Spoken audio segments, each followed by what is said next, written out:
Մենք շարունակում ենք մեր քարոզաշարքը։ Այն նպատակ է հետապնդում մեր հավատքը ավելի ամրապնդել։ Մենք խոսում ենք Հիսուսի փոխակերպման խորհրդի մասին։ Փոխակերպումը, որ տեղի ունեցավ այլակերպության լեռան վրա, որը մենք սովոր ենք կոչել Հիսուսի պայծառակերպություն, որը ցավոք սրտի հիմնականում այսպես քողարկվում է կամ ստվերի տակ է մնում վարդավառի տոնի այդ խաղով, ուրախությամբ եւ այլն, որը որ ես կռիվ չունեմ դրա դեմ եւ ես դրա դեմ քարոզչություն չունեմ, սակայն շատ սիրտս նեղվում է, երբ որ խորհուրդը քրիստոնեական այս մեծ տոնի խորհուրդը ծածկվում է լոկ միայն իրար ջրելով։ Ինչպես օրինակ Սուրբ Ծնունդը կարծես մնում է այդ տոնական, այդ նվերներ տալու կամ չգիտեմ ձմեռ պապիկ եւ այլն, այդ ամեն ինչի քողի տակ է մնում եւ բուն խորհուրդը կարծես քողարկվում է։ Ինչպես նաեւ Սուրբ Զատիկը Քրիստոսի փառապանց հարության տոնը վերածվում է ուղակի լոկ ձու ներկել, փլավ ուտել, ձու ջարդել, սրատակ։ Ես ընդունում եմ, որ ամեն տոն ունի իրեն զուգորդող, այսպես խաղը, կերակուրը, ուրախությունը եւ այլն, դեմ չեմ եւ լավ է որ դա կա, բայց պետք է զգույշ լինենք, որ չիմաստափոխենք տոնը, զատիկը դարձնենք ձու ներկելու օր, Սուրբ Ծնունդը դարձնենք իրար նվեր տալու օր, նույնպես եւ պայծառակերպության տոնը վերածենք լոկ իրար ջրելու տոն, հասկանալի է չէ։ Այսինքն այն ինչը որ կարևոր է չդարձնենք երկրորդական, երրորդական, 10-րդական եւ այն ինչը որ երկրորդական է, կարևոր չէ, էական չէ։ Կուզես խաղա, կուզես մի խաղա, չես ուզում ջրվել տոնը մնա այդ օրը, ուզում ես ջրվել, դուրս արի ջրի, հարևաններից ջրի, ում ուզում ես ջրի քո գործն է, բայց չքողարկես տոնի խորհուրդը։ Եվ այսպես այդ տոնը կապված է Հիսուսի փոխակերպման հետ, որ նա լեռը ելավ իր 3 աշակերտների հետ եւ աշակերտները ականատես եղան, թե ինչպես Հիսուսի արտաքին տեսքը փոխվեց, պայծառակերպվեց նա եւ նրան այցելության եկան 5 տակարանյան 2 մեծ մարգարեներ, Մովսեսը եւ Եղիան։ Եվ մենք խոսում ենք այս այցելության հոգեվոր խորհրդի մասին, որով հաստատվեց Հիսուսով իրականացած մարգարեությունները, որովհետև ամբողջ օրենքը եւ մարգարեները խոսում էին ճիշտ այս անձնավորության մասին։ Ամբողջ խորհրդապատկերական այդ նկարագրությունները 5 տակարանյան Հիսուս Քրիստոսով է իրականացվում։ Եվ այսպես սիրելիներս, շարունակում ենք խոսել այս խորհրդի մասին, ուրեմն նախ անցյալ անգամ խոսեցինք ծնունդի եւ տոմաբանության մասին, որ մարգարեացված էր դա, երկրորդ մենք խոսեցինք Հիսուսի ծառայության եւ գործերի մասին, որը նույնպես ամբողջությամբ մարգարեացված էր 5 տակարանում, այսօր եւս մեկ կարևոր բանի մասին եմ ուզում խոսել, այն է նրա խաչելության եւ մահվան մասին, որը նույնպես մարգարեացված էր 5 տակարանում։ Նրա խաչելությունը, նրա մահը։ Ուզում եմ ընթերցել Ղուկասի ավետարան 24-րդ գլուխ 44-ից 48-րդ համարներ։ Եվ ըսավ անոնց մի փոքրիկ նախաբան, սա 2 աշակերտներն էին Հիսուսի, որոնք Հիսուսի խաչելությունից հետո Էմաուս էին գնում այդ ճանապարհի վրա եւ շատ տրտում, տխուր, քանի որ Հիսուսը խաչվել էր, մահացել էր եւ լսել էին, որ ինչ որ կանայք Հիսուսի հետևորդ Մարիամը եւ այլն ասել են, որ նա հարություն է առել, բայց մի տեսակ անհավատությամբ լի ուղղորդվում էին դեպի Էմաուս, որոնց այցելեց Հիսուս, հարություն առած Հիսուսը, սակայն կարծես քողարկված եւ անճանաչելի, եւ այդ զրույցն է գնում նրանց հետ։ Եվ այստեղ Հիսուս խոսում է այս 2 աշակերտների հետ։ Եվ ըսավ անոնց. ասոնք են այն խոսքերը, որոնք ձեզ խոսեցա, երբ դեռ ձեզ հետ էի, թե պետք է որ կատարվեին այն ամենը, որոնք Մովսեսին օրենքին ու մարգարեներուն մեջ եւ սաղմոսներուն մեջ ինձի համար գրված են։ Այն ատեն անոնց միտքը բացվեցավ, որպեսի գրքերը հասկանան։ Եվ ըսավ անոնց, այսպես գրված էր, եւ այսպես պետք է Քրիստոս չարչարվեր ու երրորդ օրը հարություն առներ։ Անոր անունով ապաշխարություն ու մեղքերի թողություն կարոզվեր բոլոր ազգերու մեջ Երուսաղեմեն սկսված, ու դուք եք այս բաներուն վկաները։ Ամեն։ Աշակերտների համար, Հիսուսի հետևորդների համար շոկային էր նրա մահը։ Նրանք ամեն բան պատրաստ էին ակնկալել, բայց ոչ Հիսուսի մահը։ Թեև Հիսուս բացի այդ 3 անգամ խոսեց նրանց հետ իր մահվան մասին, նախքան իր մահանալը, 3 անգամ ասեց, որ մարդու որդին պետք է գնա Երուսաղեմ, պետք է մեղավորների ձեռքը մատնվի եւ պետք է խաչվի նա եւ այլն։ Կարծես աշակերտները չէին լսում այս ասածները, ինչու, որովհետեւ խորթ էր այդ ինֆորմացիան իրենց համար, որովհետեւ իրենց ակնկալիքներն ու սպասելիքները այլ էին Քրիստոսից։ Գիտեք ինչ որ, երբ որ մենք այլ ակնկալիքներ, սպասելիքներ ունենք, մենք իրականությանը չենք նայում բաց աչքերով։ Մենք ավելի ուզում ենք լսել եւ ուզում ենք տեսնել այն, ինչ որ մենք ուզում ենք տեսնել եւ ուզում ենք լսել, ոչ թե այն, ինչ որ կա, ինչ որ իրականությունն է։ Սա էլ մի տեսակ մտքի հարբեցողություն է։ Երբ որ մենք հարբեցնում ենք մեր մտքերը այլ խորհուրդներով եւ այն մի տեսակ մշուշ է բերում, շշմածություն է բերում, ընկալելու ճշմարտությունը, իրականությունը։ Այդպես եւ հարցնում եք, լավ, բա մարդիկ չեն տեսնում, որ կուրորեն հետևում են այսինչ աղանդին, այնինչ աղանդին, կամ ինչ որ մեկ է, որ սիրահարված է լինում, չէ։ Նա չի տեսնում դիմացինը ինչ է անում, ինչպես է իրեն օգտագործում եւ այլ եւ այլ։ Կուրորեն, քանի որ նա հարբած է սեփական ցանկություններով, սեփական մտքերով, հարբած է։ Ամուսնանում են, որոշ ժամանակ հետո մեկ է գլխներին են տալիս, ինչ եղավ, ասում է ես չէի ճանաչում, որովհետեւ կուրացել է իր սեփական ցանկություններով եւ փափակներով։ Սեփական մտքերդ ու ցանկություններդ այնքան կուրացրել էին քեզ, որ դու դադարել ես տեսնել իրականությունը։ Այսպես եւ աշակերտները այնքան էին հիացած իրենց ակնկալիքներով, սպասելիքներով, որ անգամ Հիսուս, երբ որ նրանց հետ խոսում էր, մարդու որդին պիտի գնա Երուսաղեմ եւ պիտի սպանվի եւ պիտի խաչվի, նրանք դա չէին լսում, չէին ուզում հասկանային։ Եվ անգամ Պետրոսն էլ մի անգամ ասաց, «Քավլիցի նման բան լինի»։ Էսի չես խոսում։ Այսինքն դու բաներ ես ասում, որը որ հակասում է մեր սպասելիքներին, մեր ակնկալիքներին, սուս մնա։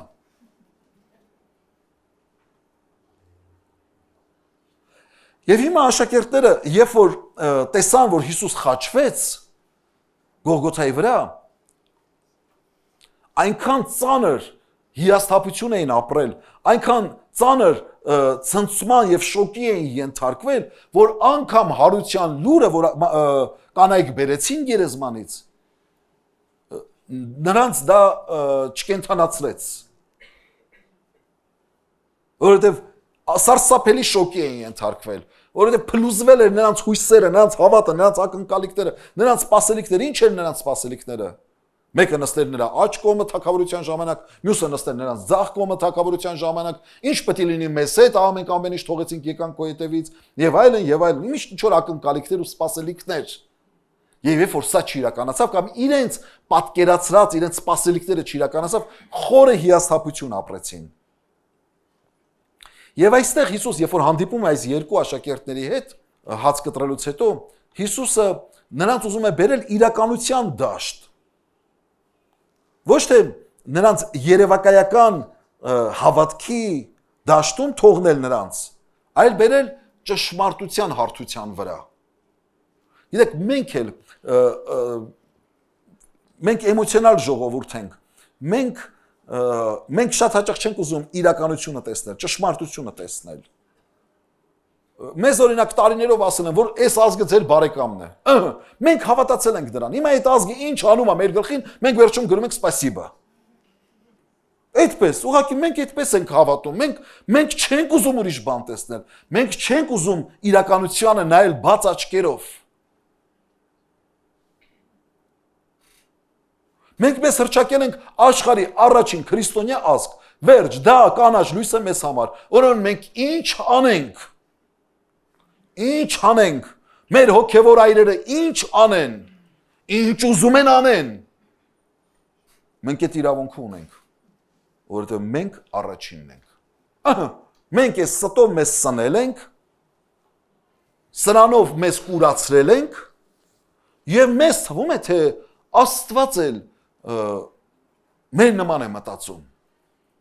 ոնց կարա մեր և Աստծո շահերը չհամընկնի, չէ՞ որ մենք առաջինն ենք։ Այսպես պատրանքներով ենք մենք ապրում։ Հիսուս ցանկացավ այս պատրանքներից, ինքնածին կրոնից, ինքնա խաբեությունից բերել ճշմարտության դաշտ։ Եվ աշակերտներին ասում է. Եվս ավանոնց, ասոնք են այն խոսքերը, որոնք ձեզ խոսեցա, երբ դեռ ձեզ հետ կենթանի է, թե պետք է, որ կատարվեր այն ամենը, որոնք Մովսեսին օրենքին ու մարգարեներուն մեջ եւ սաղմոսներուն մեջ ինձի համար գրված են։ Ուրեմն ոչ թե պատրանքներով պետք է ապրել, ոչ թե ինքնածին, ինքնահնար կրոնքով պետք է ապրել, այլ պետք է ապրել խոսքին համապատասխան։ Ինչ որ խոսքն է ուսուցանում։ Դրա համար առանց Աստծո խոսքի գիտության մեր հավատքը ինքնածին, չգիտեմ, հնարված հավատք է։ Այն որ ասում են ամեն մարդ իր հավատքն ունի, կա տենց մարդ որ ասել այդպես։ Չէ, ասում են ամեն մարդ իր հավատքն ունի։ Ճիշտ է, ամեն մարդ իր հավատքն ունի, որտեղ ամեն մարդ հորինել է իր հավատքի ձևը, կարգը եւ իրեն հարմար կերպով է հավատում։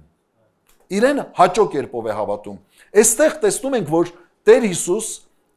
ասում է, սա պետք է լիներ, որովհետև գրված է իմ մասին, այս ամեն ինչի մասին գրված էր օրենքի մեջ, որի ներկայացուցիչը Մովսեսն է, մարգարեների մեջ եւ սաղմոսների մեջ։ Եվ ինչ էր գրված։ Պետք է որ կատարվեին այն ամենը, որոնք Մովսեսին օրենքին, մարգարեներուն մեջ եւ սաղմոսներուն մեջ ինձի համար գրված էր։ Այն ատենանոց միտքը բացավ, որպեսզի գրքերը հասկանան, որքան կարևոր է, որ մենք խնդրենք Սուրբ Հոգուց, որ մեր մտքերը բացի, որ գրքերը հասկանանք։ Շատ կարևոր է, որ այդ Սուրբ Հոգին տրվեց մեզ, որպեսզի մենք գրքերը հասկանանք։ Ասեց Տեր Հիսուսն ասեց, որ Սուրբ Հոգին երբ որ գա, ասում է, դες ամեն ճշմարտությամբ պետք է առաջնորդի։ Այսինքն խոսքը ճանաչողությամբ պետք է առաջնորդի մեզ, որ մենք զգացական հավատքով չգնանք, որ մենք հրաշքների ակնկալիքներ, մենք կարծում ենք Սուրբ Հոգին այդ մենակ պարգև է, այդ մենակ հրաշքներ է եւ այլ եւ այլ։ Ոչ, Սուրբ Հոգին նախ եւ առաջ նրա առաջին գործառույթներից մեկը մարդու միտքը բացելն է, որովհետեւ նա գրքերը ճանաչի եւ գրքերը հասկանա։ Նա որ հակված չէ գիրք կարդալու, գիրք ուսումնասիրելու, Սուրբ Հոգին բացում է նրա աչքերը ինչի համար։ Եվ այսպես Եվս ավանոնց այսպես գրված էր եւ այսպես պետք է Քրիստոս չարչարվեր ու երրորդ օրը մեռելներից հարություն առներ։ Այսպես գրված էր, որ պետք էր Քրիստոս չարչարվեր եւ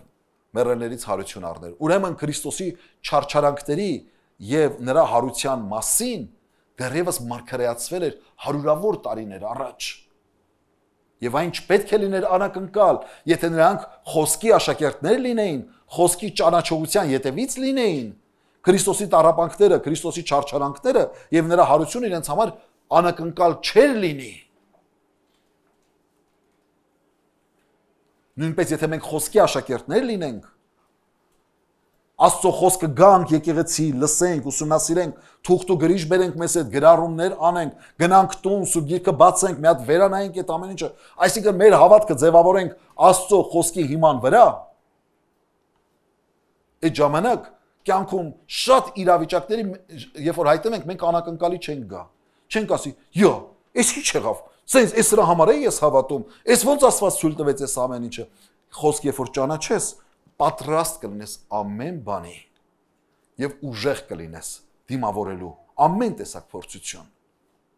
Նույնպես եւ աշակերտների համար Քրիստոսի չարչարանքները ու տառապանքը ու հարությունը երբեք անակնկալ պետք է չլիներ, եթե նրանք խոսքը իմանային, խոսքը ճանաչեին։ Կամ ասում են նրանց միտքը բացեց, իսկ ի՞նչն էր փակել նրանց միտքը, հարց։ Հրեական կեղծ ուսուցումները, հրեա ռաբիների կեղծ ուսմունքները, որովհետև հրեա ռաբիները ճշմարտությունը քողարկում էին իրենց ազգային շահերով եւ նրանք ճշմարտությունը քարոզում էին այնքանով, ինչքանով որ համընկնում էր իրենց ազգային շահերի հետ։ Իմիջիալոց ծանոթ երևույթ է։ Ծանոթ երևույթ է։ Այստեղ ոչ մեր դեպքում ոչ այդքան ազգային շահերն են, այլ որքան անձնական շահերը։ Ուղղակի այսպես մի քիչ տարբերություն կա, էլի, այնտեղ գոնե ազգային շահերն են գերադասում, այստեղ ազգային չէ, ավելավ խոսք, կլանային շահերը։ Դա ժողովուրդը ճշմարտությունը, երբ որ լսում է, բան է անում, խորշում է, այսպես բան է այստեղ քրիստոնեական հավատքի մասին, երբ որ քարոզ է լսում, մեջը բան է առաջանում, այսպես մի տեսակ զզվանք։ Մենք ճշմարտությունից զզվում ենք։ Մենք ավելի հաճույքով ուտում ենք սուտը, որովհետև սուտը հաճո է մեր մեղավոր բնությանը։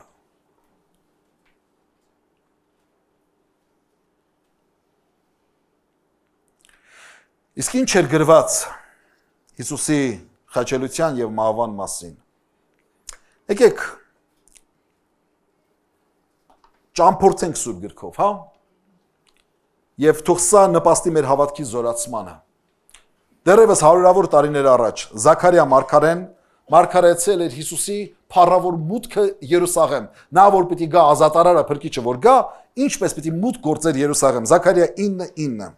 Մեծապես ուրախացիր ով Սիոնի աղջիկ,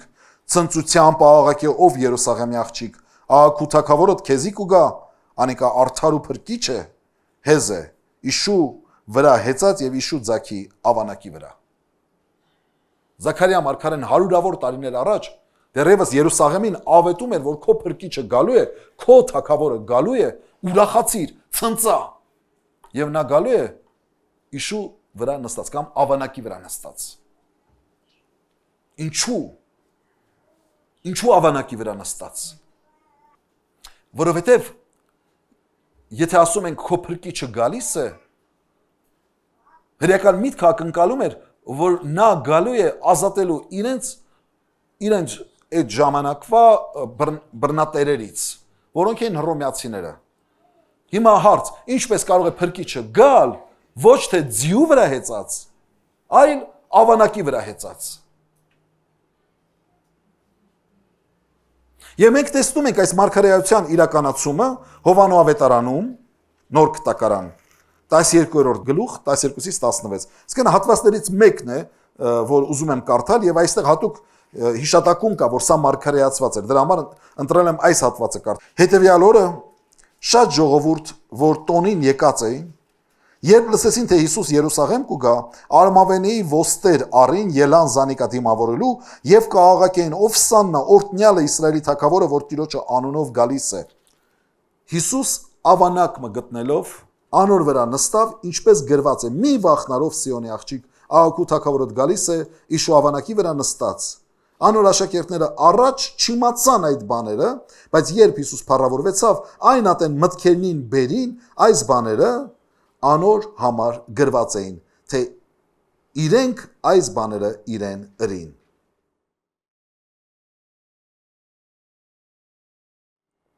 Ժողովուրդը ոգևորված ելել էր Հիսուսին դիմավորելու, ուզում էին նրան թագավոր հռչակեին, Հիսուսը կարծես հատուկ, ասում է գնացեք այնտեղ մի հատ ավանակ կա, էդի բերեք, ասեք Տիրոջը պետք է։ Որ սպասելիքները անկարծ չլինի ուրիշ։ Ավանակի վրա նստած է գնում։ Ինչու՞։ Որովհետև նա խաղաղություն էր բերում եւ ոչ թե ըմբոստություն։ Նա չէր գալիս հռոմեական կայսրության լծից ազատելու ժողովրդին։ Նա գալիս էր սատանայի մեղքի լծից գերությունից ազատելու ժողովուրդը, որովհետև Հռոմի լուծը չէր կործանում Իսրայելը, այլ մեղքի գերությունն էր կործանում Իսրայելը։ Նույնպես եւ մեզ մարդ արարածներից։ Մեր կյանքի հոգսերը չեն մեզ կործանում, թանկագիներս, այլ ներքին կապվածությունները, շղթաներն են կործանում։ Եվ Հիսուս եկավ ոչ թե քանդելու արտաքին պարագաները, արտաքին իրավիճակները փոխելու քո կյանքի, այլ եկավ նախ ներսդ խաղաղություն բերելու։ Ավանակի վրա նստածը խաղաղություն է բերում, կռիվ չի բերում։ Ներքին խաղաղություն է բերում։ Եվ սա մարգարեացված էր, եւ ահա մարգարեությունը իրականացավ։ Անցնենք հաջորդ մարգարեության։ Մի քանիսն եմ ես առանձնացրել, ինչպես ասել եմ, սրանք հարյուրավոր մարգարեություններ կան։ Ես ընդամենը մի քանիսն եմ առանձնացրել։ Կանխագուշակում 30 արծաթով մատնվելու մասին։ Դուք պատկերացնում եք, դեռևս հարյուրավոր տարիներ առաջ կար կանխագուշակված, որ Հիսուսը մատնվելու է 30 արծաթով։ Երկու տեղ գրված է, դրա մասին ես մեկն եմ ընդամենը առանձնացրել, քան որպեսզի ձեր ժամանակը շատ չառնեմ։ Զաքարիա մարգարեություն 11-րդ գլուխ 12-ից 13 համարներ։ Անոնցսի, եթե ձեր աշկերուն հաճոք երևնա, իմ վարձքը ստվեք, ապա թե ոչ զանց ըրեք։ Իմ վարձքիս համար 30 արծաթ կշռեցին։ Տեր ինձ եսավ, զանիկա բրուտին նետ է, ասիկա վայելուչ գիմն է, որ անոնք ինձի համար կարեցին։ 30 արծաթը արի, զանիկա տիրոջը տունը բրուտին նետեցի։ Այս ամեն ինչը մարգարեացվեց, այս մարգարեությունը իրականացավ, մենք տեսնում ենք Հուդայի ձեռքով։ Վարձս ինչ է, ինչ եկից գնան, 30 արծաթ։ Եվ 30 արծաթ գնահատվեց Քրիստոս։ Ու մենք տեսնում ենք այդ մարգարեության իրականացումը Մատթեոս ավետարան 26-րդ գլուխ 15 եւ 16 համարներում։ Կարդանք 14-ից 16-ը։ Այն ատենտասիրկուքեն մեկը, որ Հուդա Իսկարիովտացի կկոչվեր, գնաց քահանայապետներուն եւ ասավ. «Ինչ կուտակ ինձի, որ ձեզի մատնեմ զանիկա, անոնք 30 սիկղ արծաթ խոստացան անոր, անկե հետո պատեություն կփնտրեր, որպեսզի զանիկա մատներ անոնց»։ Այս մարգարեության իրականացումն էր։ 30 արծաթով մատնվեց Հիսուս, այսինքն գնահատվեց Հիսուսը 30 արծաթ։ Ինչ գին ունի քեզ համար Քրիստոս Հիսուս։ Ինչ գին ես պատրաստ վճարել Հիսուսի համար։ Ինչ է Հիսուսի արժեքը քեզ համար։ Պողոս առաքյալը, Պետրոս առաքյալը եւ բոլոր առաքյալները իրենց կյանքը պատրաստ եղան զոհաբերելու հանուն Հիսուսի։ Իսկ ինչ կավելի թանկ բան քան կյանքդ։ Այսօր կարիք չունես դու քո կյանքը զոհաբերելու Հիսուսի համար, բայց սիրտդ, հոգիդ, ժամանակդ, նվիրումդ չարժե զոհել Քրիստոսի համար։ Ինչ արժինա քեզ համար։ Մարգարեությունն ասում է, որ 30 արծաթ գնահատեցին։ Okay, շատ լավ, վայելուչ գին է։ Չի մեղադրում, որ դու այդքան ես գնահատում։ Ինչ է քեզ, ով է քեզ համար Քրիստոս։ Ինչ արժեք ունի նա քեզ համար։ Կանխագուշակում, որ լուր կմնա իր մեղադրողների առաջ։ Եվ այսպես տեսնում ենք Եսայի մարգարեություն 53-րդ գլուխ 7-րդ համար։ Անիկա անիրավություն կրեց եւ չարչարվեցավ, բայց իր բերանը չբացեց։ Մորթվելու տարվող ոչխարի պես, իրեն խուզողներու առաջ մունջ կեցող մաքիի պես, այնպես իր բերանը չբացեց։ Եսայի 53-րդ գլուխը մարգարեանում է Հիսուսի մասին եւ հատուկ շեշտադրում է, որ նա լուր կեցավ եւ իր բերանը չբացավ։ Ինչ ինքն արդարացավ, մարդկանց առաջ իրեն դատողների առաջ չդրեց, իր արած գործերի անսպաստ շարանը փաստեր չբերեց, իր անձը չարդարացրեց, այլ ասում է նա լուր է մնալու, նա լուր մնաց։ Մարգարեն դեռևս 700 տարի առաջ Հիսուսի ծնունդից առաջ տեսնում է Հիսուսը դատարանի առաջ լուր է մնում եւ ինքն իրեն չի արդարացնում։ Մարգարեությունը իրականանում է Մատթեոս ավետարանում 26-րդ գլուխ։ Եթե նկատում եք սիրելիներ, ես հիմնականում մեջ բերում եմ Մատթեոս ավետարանից, ինչու որտեղ Մատթեոս ավետարանը հատուկ գրված էր հրեաների համար եւ շատ հաճախ Մատթեոս ավետարանում մեջ բերումներ կան 5 տակարանյան մարգարեություններից, որոնք իրականացան որպես փաստ, որ Հիսուսն է Քրիստոսը։ Մատթեոս 26:62-63 համարները։ Քահանայապետը ոտքի ելնելով ըսավ անոր. «Պատասխան չես տալիս, ինչ կվկայեն ասոն քեզի դեմ»։ Հիսուսը լուր կեցավ։ Ուստի ելավ քահանայապետը եւ ըսավ անոր. «Կենթանի Աստծով երդվում եմ, որ մեզի ըսես, թե դու ես Քրիստոսը, որդին Աստծո»։ Այստեղ տեսնում ենք, որ Հիսուսը լուր է մնում։ Երբ որ պահանջում են, որ ինքն իրեն արդարացնի, այդ մեղադրանքները, որ հնչում էին իր հասցեին, ինքն իրեն արդարացնի, լուր է մնում Հիսուս։ Ինչպես մարգարեացվել էր Եսայի մարգարեի կողմից։ Ավասիկ հաստատումը, որ մարգարեությունները իրապես իրականացան Քրիստոսով։ Եվս մեկ կանխագուշակում, որ նրա ձեռքերը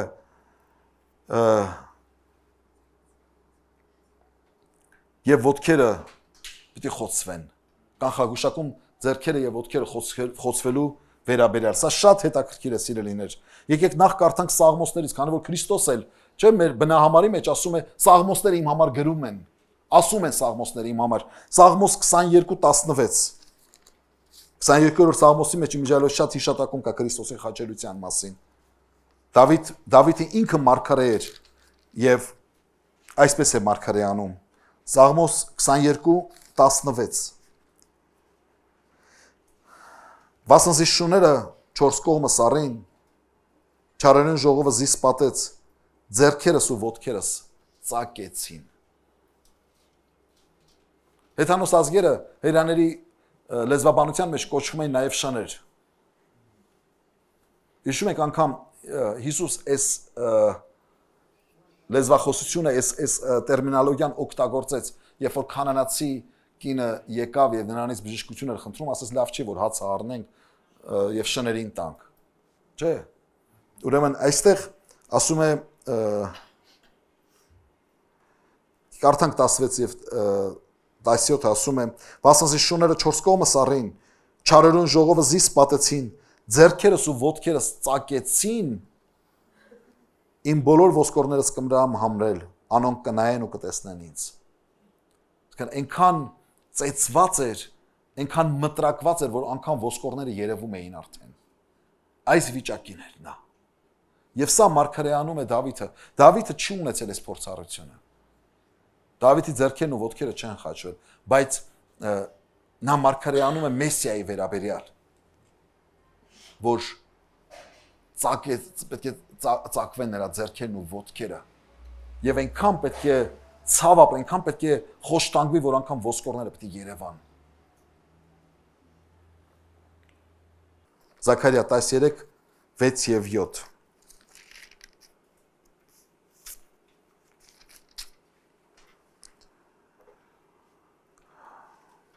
Անոր պիտի ասվի, ձեռքերուդ միջի այս վերքերը ինչ են, անիկա պիտի ասի, ասոնք իմ բարեկամներուս տանը մեջ ընդունած վերքերս են։ Արտնացիր, ով սուր, իմ հովվիզ դեմ, ու իմ ընկերս եղող մարդուն դեմ, կսե զորքերում տերը, հովիվը զարգ, որ ոչխարները ծրվեն, իմ ձեռքս պստիկներուն դեմ պիտի դարձնեմ։ Ասում է նրան պիտի ասվի, ձեռքերիդ մեջ այս վերքերը ինչ են, եւ նա պիտի ասի, ասոնք իմ բարեկամներուս տանը մեջ ընդունած վերքերս են։ Հովանավետարանի մեջ ասում է իրեններուն եկավ, իրենները զենք չընդունեցին։ Իրեններն ովքեր են, այսինքն իր բարեկամները չընդունեցին, ոչ միայն չընդունեցին, ասում է իմ բարեկամներիս տան մեջ առածս վերքերն են։ Ձեռքերիս մեջ ես վերքերը։ Այս ինչ վերքեր են։ Այս որտեղ ես այս վերքերը ստացել։ Քրիստոսի ձեռքերի վերքերը հավիտենության մեջ որպես նշան պիտի մնա։ Այն չի անցնելու։ Այն չի մաքրվելու, այն էլաստիկ վիրահատության չի ենթարկվելու, որ գնա ու վերջանա։ Այդ նշանները հավիտյան են մնալու նրա ձեռքերին եւ նրա ոտքերին։ Իր բարեկամների տանը ստացած վերքերը։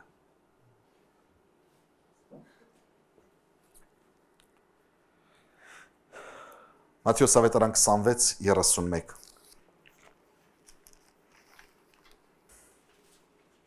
Այն ատեն Հիսուս սավանոնց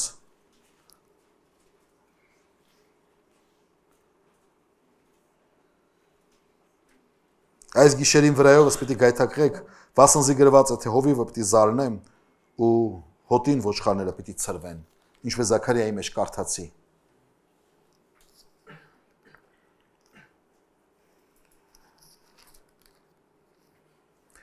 Մեկ անգամ եւս վերհիշենք Զաքարիա 13:7 համարն էր Արտնացիր ով սուր իմ հովվիզ դեմ ու երբ ընկերս եղող մարդուն դեմ կսե զորքերուն տերը հովիվը զարգ որ ոչխարները ծրվեն Հիսուսն էլ ասում է ինչպես գրված է հովիվը զարգ որ ոչխարները ծրվեն Սատանայի նպատակը սա էր զարկել հովվին այսինքն հարվածել հովվին խաչել հովվին որ ոչխարները ծրվեն բայց մի բան չգիտեր Սատանան, որ Աստված ունի գաղտնի ծրագիր։ Նա ընդունելու է Հիսուսի կատարած զոհը եւ նրան արդարացնելու է հարությամբ։ Եվ եթե հрեաները կարծում էին, որ խաչելությամբ պետք է վերջ դնեին ամեն ինչին, այնինչ նրա հարությամբ սկիզբ դրվեց ամեն ինչին։ Նոր սկիզբ դրվեց։ Օրհնյալ լինի Տիրոջ անունը։ Թանկագիններս, վերջացնում եմ։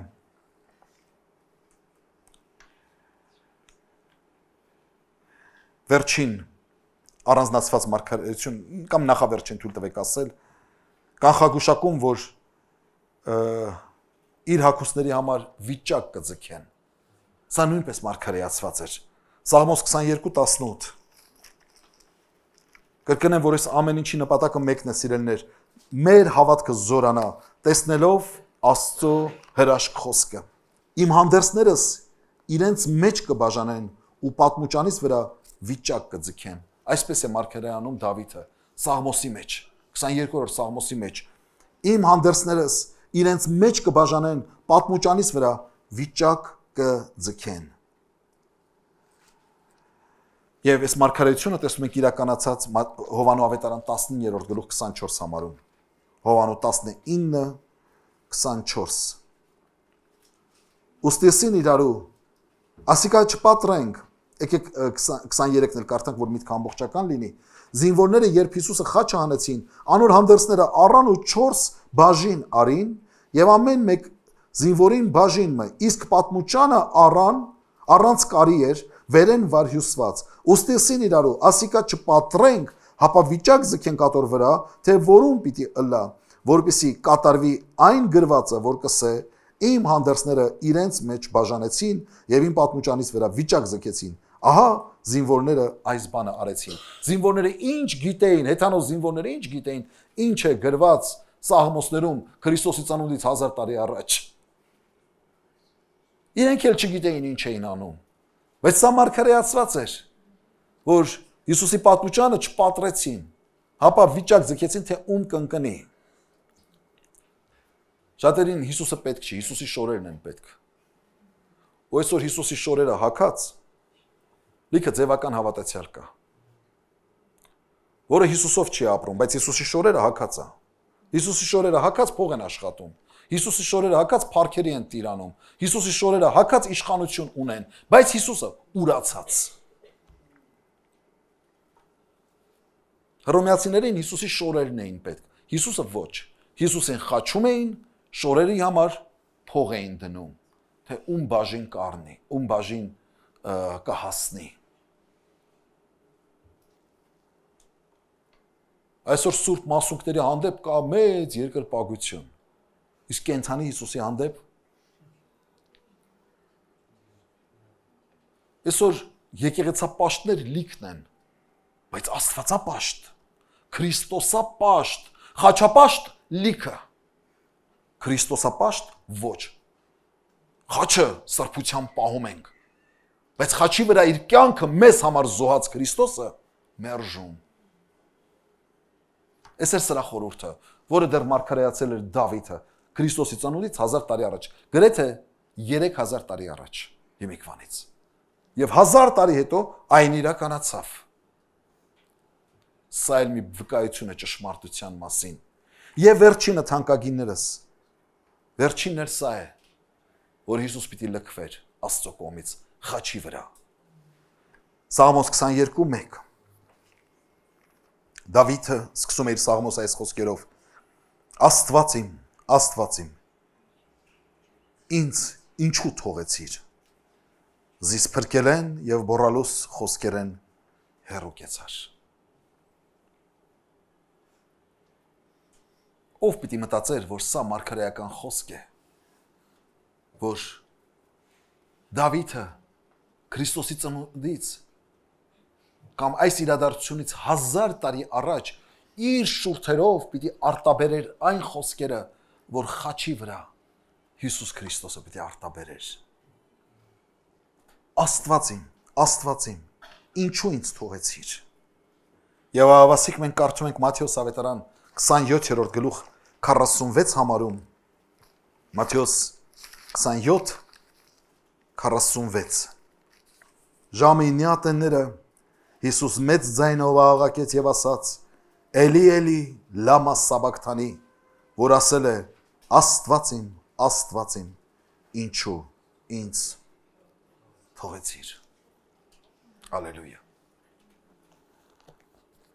Գիտեք, շատերն ասում են Հիսուսը կրկնում էր մարգարեությունները, որ իրեն հավատային, որ ինքն է Մեսիան։ Չէր կարող մեկը տառապած ու խոշտանգված մահվան վերջին ակնթարթներն ապրելուց մտածեր ոնց իր հորինած սուտը հաստատի։ Սխալ կողմից են նայում հարցին։ Այնինչ հարցին պետք է նայել սա։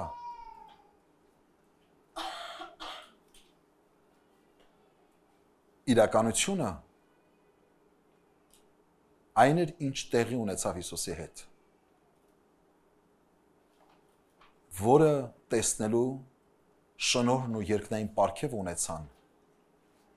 մարգարեները եւ կարողացան այն, ինչ որ տեսան, արտաբերել իրենց շուրթերով, իրենց գրքերի եւ իրենց սաղմոսների մեջ։ Հասկանալի ասածս։ Որպես վկայություն, որ Հիսուսն է Քրիստոսը։ Հիսուսն էլ իր աշակերտներին ասեց, այս ամեն բաների վկաները դուք եք։ Հիմա էլ այս ամենը իմանալով ձեզ պիտի ասեմ, այս ամենի վկաները դուք եք թանկագիններս։ Քրիստոս է ճշմարիտ Աստվածը, հավիտենական Հայրը մեր։ Խոնարհում եւ երկրպագություն մատուցիր նրան քո ողջ կյանքի ընթացքում եւ հավիտենական կյանքը պիտի ժառանգես։ Հավատա նրան ու ստացիր փրկության ձրի պարգևը Հիսուս Քրիստոսին ընդունելով քո սրտից ներս իրեն փառք հավիտյանս հավիտենից ամեն ոտքի կանենք եւ աղոթք կանենք Խոնարհում եւ երկրպագություն քեզ մեր պաշտելի Սուրբ Հայր շնորհակալ ենք որ դու նույն Աստվածն ես երեք այսօր եւ հավիտյան շնորհակալ ենք քո Սուրբ Հոգու համար որ խոսում ես մեր հոգիներին փառք քեզ բարեգութ Աստված որ մարգարեական շնորհը տվեցիր քո ծառաներին, որով խոսեցիր դարեր առաջ այն ամենի մասին, ինչ պիտի իրականանար Գողգոթայում։ Փառք քեզ փառապանս մեր Փրկիչ, որ դու ճշմարտությունը հայտնեցիր մեզ, դեռ միջև այն իրականություն կդառնար, եւ ճշմարտությունը հայտնում ես մեզ, երբ այն իրականություն է։ Շնորհև որ մեր հավատքը, մեր հավատքի խարիսխը գցենք քո խոսքի վրա։ Եվ ոչ թե մեր երևակայական հավատքով ապրենք, հապա խոսքիդ վրա հիմնված։ Եվ գիտենք, որ երկիրն էր, որ փլուզվի, աշխարհն էլ անցնի, այն հավատքը, որ կառուցված է խոսքիդ վրա, երբեք պիտի չխորտակվի, եւ պիտի կործանվի նա, ում հավատքը կառուցված է քո խոսքի վրա։ Այդ հավատքը շնորհի, այս խոսքը լսող յուրաքանչյուրիս, որ հավատանք քեզ, ընդունենք քեզ, ապրենք քեզանով մեր կյանքի բոլոր օրերը, միջև դու կգաս կամ կկանչես։ Օրհնիր քո ժողովուրդը խաղաղությանդ մեջ, պահիր ու առաջնորդիր Հիսուսի սուրբ ու պատվական անունով եմ խնդրում, հանուն Հոր եւ Որդվո եւ Հոգվույն Սրբո։ Եվ հիմա մեր Տեր Հիսուս Քրիստոսի շնորհքը, Հայր Աստծո սերը եւ Սուրբ Հոգու աղոթակցությունը ձեզ հետ լինի, գնացեք Տիրոջ խաղաղությամբ։ Ամեն։